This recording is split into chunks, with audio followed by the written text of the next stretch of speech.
Oi pessoal, começando mais um programa do canal Nós e Universo. Tudo bem com vocês? Espero que sim.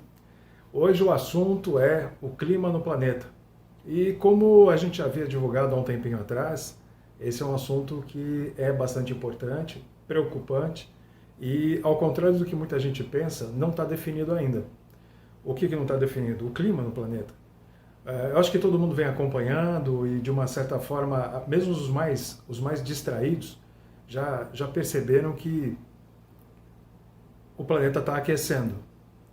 Mas conforme nós dissemos lá atrás, quando nós anunciamos que faríamos esse programa, nós havíamos dito que a gente tentaria explicar o que de fato está por trás do aquecimento global. E as informações que eu trago hoje são extremamente importantes, por isso eu peço a você que realmente assista ao vídeo até o final, para você poder compreender realmente o que eu trago de novo hoje aqui para vocês. Por mais estranho que possa parecer nesse momento, eu vou começar falando sobre um elemento novo, chamado raios cósmicos. Muita gente me perguntou o que eram os raios cósmicos e individualmente eu acabei respondendo. Mas a grande verdade foi que, como todo mundo sabe, nós aqui do canal Nós Universo, a gente tem uma proposta há anos, desde que a gente criou o canal, de fomentar, de auxiliar, de formar projetos que tenham como objetivo um futuro próximo no que diz respeito à nossa melhor condição de sobrevida face a tudo que deve acontecer nos próximos anos, todas essas mudanças que vão ocorrer nos próximos anos. Muito bem. E quando eu estava revisando o item climático, me caiu nas mãos uma publicação, um artigo, um estudo, que fora publicado recentemente numa revista científica americana, e eram as últimas informações sobre os tais raios cósmicos. E desde 2011 se debatia muito a respeito dos efeitos dos raios cósmicos quando aqui na Terra. A história é um pouco longa, eu vou tentar encurtar para vocês poderem entender um pouco melhor. Se discutia, no início da década de 2000, do ano 2011, mais ou menos, 2012, se de fato os raios cósmicos interfeririam na formação de nuvens na camada mais baixa da nossa atmosfera.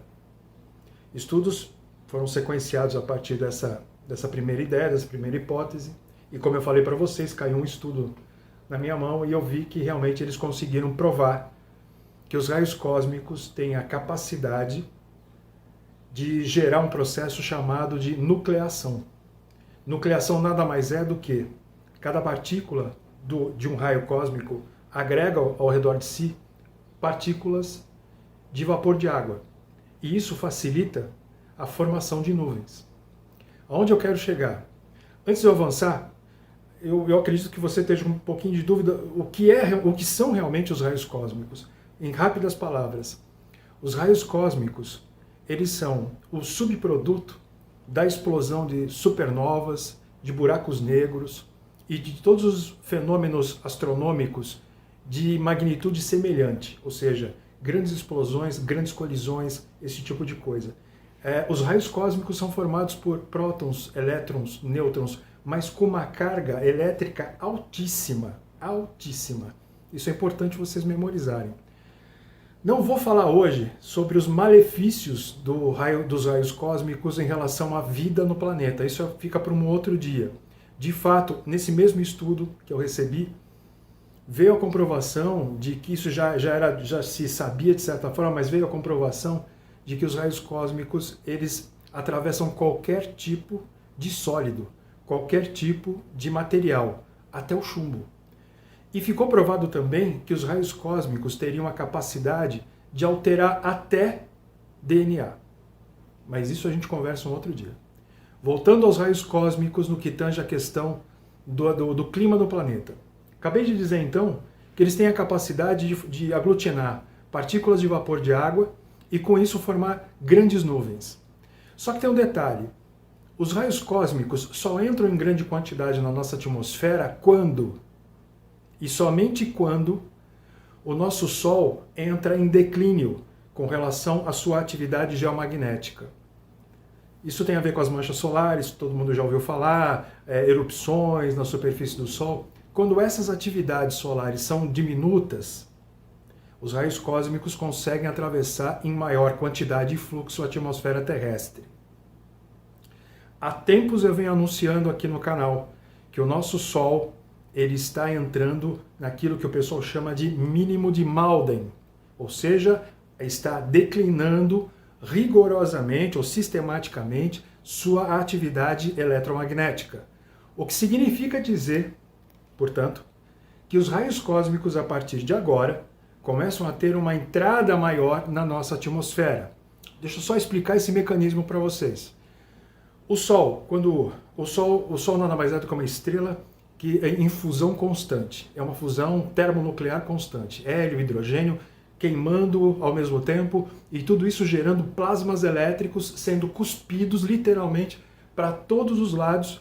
E, obviamente, quando a atividade magnética do Sol está mais voltada para a direção do nosso planeta, da Terra, de Mercúrio, de Vênus, enfim, nós recebemos essa carga elétrica em nossa atmosfera, mas ela antes é barrada pelo campo magnético terrestre, a nossa magnetosfera, e também pelos cinturões de Van Allen.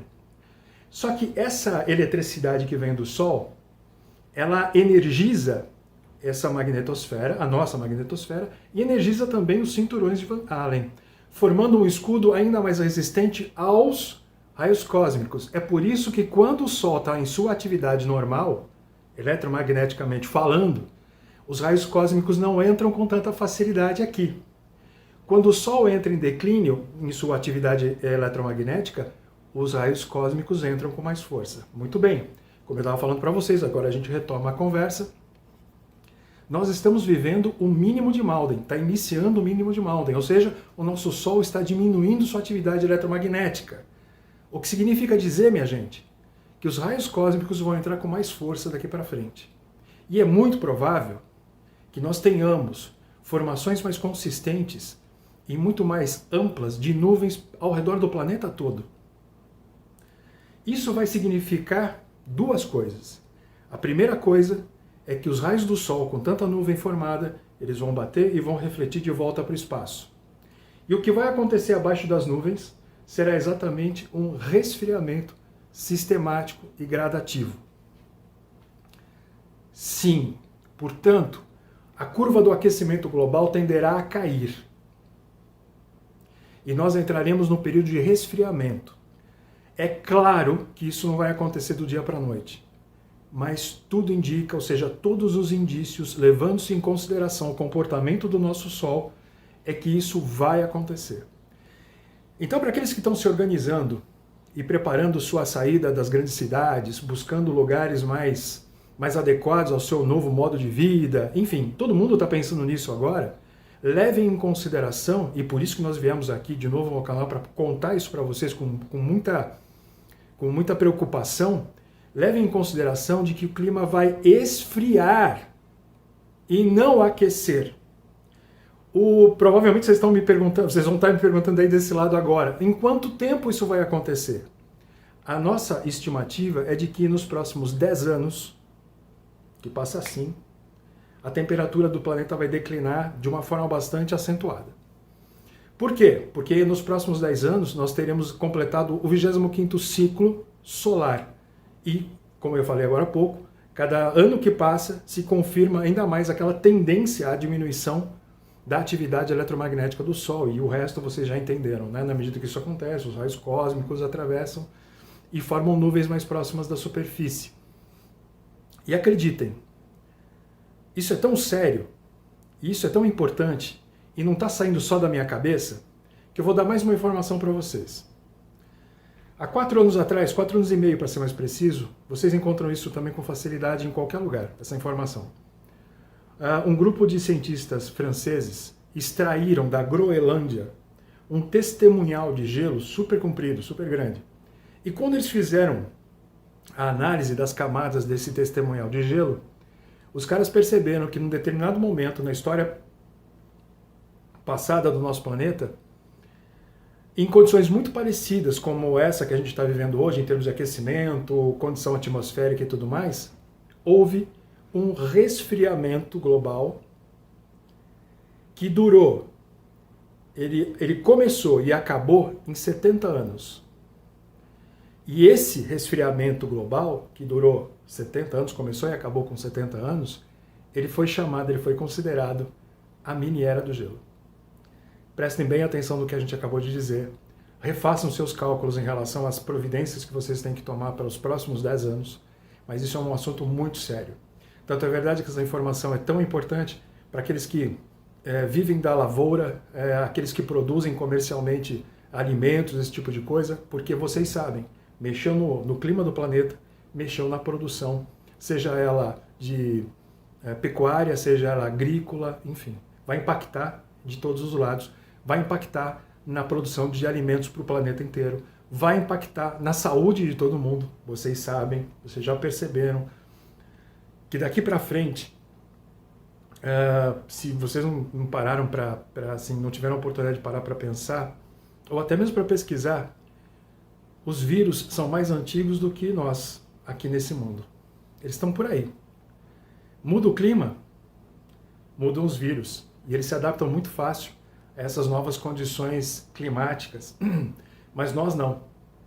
Por isso, é importante a gente tomar muito cuidado e se preparar bem para o que vem vindo por aí.